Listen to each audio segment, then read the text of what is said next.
ഈ മഞ്ചേശ്വരത്തെക്കുറിച്ച് പറയാനാണെങ്കിൽ നമുക്ക് ഒരുപാട് പറയാനുണ്ട്. ഒരുപാട് കഥകളുള്ള, ഒരുപാട് വൈവിധ്യങ്ങളുള്ള ഒരു മഹാകലവറയാണ്. രാഷ്ട്രീയം നോക്കുകയാണെങ്കിൽ, കലകൾ നോക്കുകയാണെങ്കിൽ, മഞ്ചേശ്വരത്തിൻ്റെ സംസ്കാരം നോക്കുകയാണെങ്കിൽ ഒരുപാട് വൈവിധ്യങ്ങളുണ്ട്.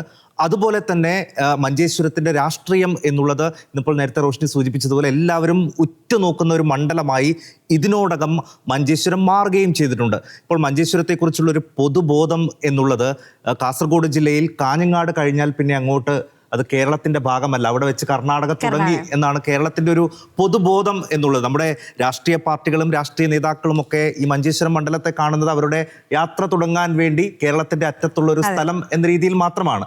ഇതുവരെ നമ്മൾ അങ്ങനെ കണ്ടിട്ടുള്ളൂ. പക്ഷേ കഴിഞ്ഞ കുറേ നാളുകളായി മഞ്ചേശ്വരം മണ്ഡലത്തിൽ ഉരുത്തിരിയുന്നൊരു രാഷ്ട്രീയമുണ്ട്. അവിടെ ഇപ്പോൾ കർണാടകയുടെ എല്ലാ സംസ്കാരങ്ങളെയും അവിടെയുള്ള ജനത സ്വീകരിച്ചിരിക്കുന്നു, അല്ലെങ്കിൽ അവരോട് ഇഴചേർന്ന് ജീവിക്കുന്നു എന്ന് പറയുന്നുണ്ടെങ്കിലും അവിടുത്തെ രാഷ്ട്രീയത്തെ ഒരു പരിധിക്കപ്പുറം അവരിലേക്ക് എത്തിക്കാൻ ആ മഞ്ചേശ്വരത്തെ ജനത അനുവദിച്ചിട്ടില്ല എന്ന് തന്നെ നമ്മൾ പറയേണ്ടി വരും. ഇപ്പോൾ ഏറ്റവും അവിടുത്തെ ഒരു ഭൂമിശാസ്ത്രപരമായ പ്രത്യേകത നോക്കുകയാണെങ്കിൽ മംഗലാപുരത്തേക്ക്, അതായത് കർണാടകയിലേക്ക് വെറും 20 കിലോമീറ്റർ ദൂരം മാത്രമേ മഞ്ചേശ്വരത്ത് നിന്നുള്ളൂ. ജില്ലാ കേന്ദ്രമായ കാസർഗോഡേക്ക് അതിനേക്കാൾ ദൂരത്തിൽ അവർക്ക് വരണം. മഞ്ചേശ്വരത്തുള്ള അവരെ സംബന്ധിച്ച എല്ലാ കാര്യങ്ങൾക്കും അവർ ആശ്രയിക്കുന്നത് കർണാടകയാണ്. ആശുപത്രി ആയാലും മറ്റ് പ്രധാനപ്പെട്ട അമ്പലങ്ങളായാലും എല്ലാം മംഗലാപുരത്തെ ആശ്രയിച്ച് കഴിയുന്ന ഒരു ജനവിഭാഗമാണ്. ഇനിയിപ്പോൾ ഭാഷയുടെ കാര്യം നോക്കുകയാണെങ്കിൽ മലയാളികളില്ലാത്തൊരു മണ്ഡലം എന്ന് നമുക്ക് മഞ്ചേശ്വരത്തെ പറയാം. അവിടെ ഹിന്ദുക്കൾ സംസാരിക്കുന്നത് തുളു ഭാഷയിലാണ്, മുസ്ലിങ്ങൾ ഉറുദു ഭാഷ സംസാരിക്കുന്നുണ്ട്, കൊങ്കൺ സംസാരിക്കുന്ന ക്രിസ്ത്യാനികളുണ്ട്, പ്യാരി സംസാരിക്കുന്ന ആളുകളുണ്ട്. അങ്ങനെ ഓരോ പ്രദേശത്ത് ഓരോ പഞ്ചായത്തിലും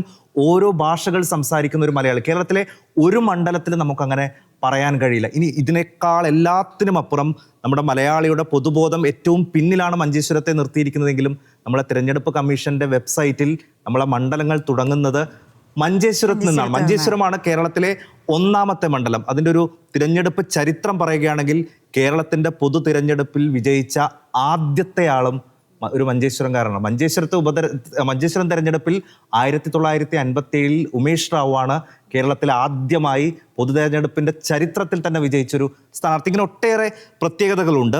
പക്ഷേ ഇത്തവണ നമ്മൾ മഞ്ചേശ്വരത്തേക്ക് നോക്കുന്നത് റോഷ്നി, BJP അവരുടെ അക്കൗണ്ട് മഞ്ചേശ്വരത്ത് ഇത്തവണ തുറക്കുമോ എന്നുള്ളതാണ്. കഴിഞ്ഞ തിരഞ്ഞെടുപ്പുകളിലെല്ലാം ഒരു നെക്ക് ടു നെക്ക് ഫൈറ്റ് നടന്ന ഒരു മണ്ഡലമാണ് മഞ്ചേശ്വരം. പക്ഷേ മഞ്ചേശ്വരത്തുകാരുടെ രാഷ്ട്രീയ ബോധ്യം, ഞാൻ അങ്ങനെ അടിവരയിട്ടിട്ട് പറയും, മഞ്ചേശ്വരത്തുകാരുടെ രാഷ്ട്രീയ ബോധ്യം ഒന്നുകൊണ്ട് മാത്രമാണ് നിയമത്തിന് മുമ്പ് കേരളത്തിലൊരു താമര വിരിയാത്ത. ഇതിനോട് മുമ്പ് BJP രൂപീകരിച്ച 1980 ശേഷം ഇങ്ങോട്ടേക്ക് കണക്കുകളൊക്കെ എടുത്തു നോക്കിയാൽ ഏറ്റവും ഒടുവിൽ K. സുരേന്ദ്രൻ 89 വോട്ടിന് അവിടെ പരാജയപ്പെടുന്നു.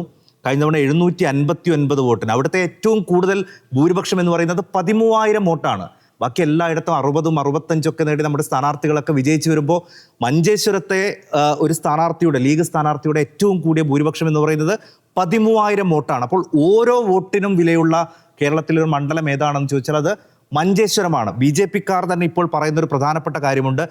നമ്മൾ ആഞ്ഞൊന്ന് പിടിച്ചിരുന്നുവെങ്കിൽ, അല്ലെങ്കിൽ കുറെ കൂടി ആത്മാർത്ഥമായി പരിശ്രമിച്ചിരുന്നുവെങ്കിൽ മഞ്ചേശ്വരത്തിലൂടെ നമുക്കൊരു MLA ഇതിന് മുൻപ് തന്നെ നമുക്ക് കിട്ടുമായിരുന്നു എന്ന് ഇപ്പോൾ BJPക്കാർ തന്നെ സമ്മതിക്കുന്നുണ്ട്. പക്ഷേ മഞ്ചേശ്വരത്തിൻ്റെ ഒരു തെരഞ്ഞെടുപ്പ് ചരിത്രം നോക്കുമ്പോൾ അവിടുത്തെ ജനത കാണിച്ചിട്ടുള്ള ഒരു വലിയ പ്രതിരോധമുണ്ട്. ഒരു കാരണവശാലും ഈ സംഘപരിവാരത്തിന് ആ മണ്ണ് വിട്ടുകൊടുക്കരുത് എന്ന് അവരെടുത്തൊരു ഉറച്ച നിലപാടിൻ്റെ ഒരു കഥ കൂടി, ഒരു ആർജവത്തെ കൂടി നമുക്ക് ഈ അർത്ഥത്തിൽ പറഞ്ഞു വെക്കണം. അതിനൊരു ഉദാഹരണം പറഞ്ഞാൽ മഞ്ചേശ്വരത്ത് എൻമകജെ എന്ന് പറയുന്നൊരു പഞ്ചായത്തുണ്ട്. നമ്മൾ അംബികാസുധൻ മാങ്ങാടിൻ്റെ പുസ്തകത്തിലൊക്കെ വായിച്ച എൻമകജെ പഞ്ചായത്ത്. അവിടെ സ്വർഗ എന്നൊക്കെ പറയുന്ന ചില വാർഡുകളുണ്ട്.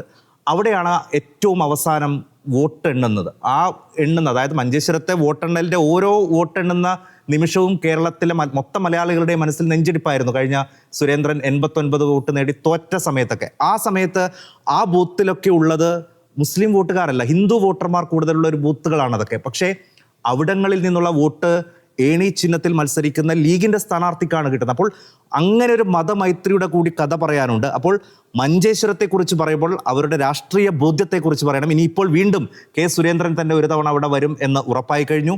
AKM അഷ്റഫിലൂടെ ലീഗ് സ്ഥാനാർത്ഥി വരുന്നു. ഇടതുപക്ഷത്തിന്റെ സ്ഥാനാർത്ഥി ആരാണെന്നറിയില്ല. പക്ഷേ ഇടതുപക്ഷമെന്നോ കോൺഗ്രസ് എന്നോ ഇല്ലാതെ BJPയെ പ്രതിരോധിക്കാൻ അവിടുത്തെ മറ്റ് രാഷ്ട്രീയ പാർട്ടികളൊക്കെ ഉറച്ച് നിൽക്കാറുണ്ട്. അത് ഇത്തവണയും ഉണ്ടാകുമെന്ന് തന്നെയാണ് ഞാൻ മനസ്സിലാക്കുന്നത്. അതോടൊപ്പം അവസാനമായി ഞാൻ പറയുന്നത് 2021 കണ്ട AKM അഷ്റഫ് എന്ന ലീഗിന്റെ ഒരു സ്ഥാനാർത്ഥിയല്ല ഇത്തവണ അവിടെയുള്ളത്.